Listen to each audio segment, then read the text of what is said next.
Ahmedabad municipal કોર્પોરેશનમાં છેલ્લા 5 વર્ષમાં થયેલા કરોડોના ખર્ચના હિસાબમાં મોટી ગેરરીતિની આશંકા સેવાઈ રહી છે.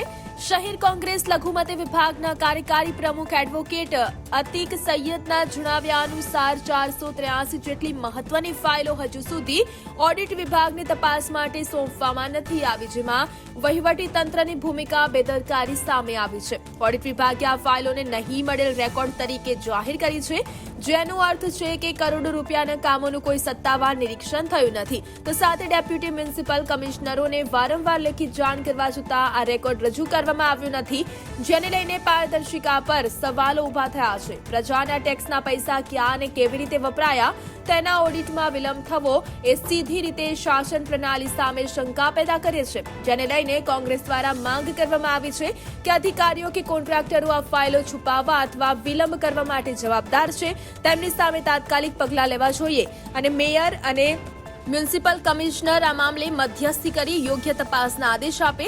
સરકારી તંત્રમાં ઓડિટે નાણાકીય શિસ્ત જાળવવાનું સૌથી મહત્વનું પાસું છે.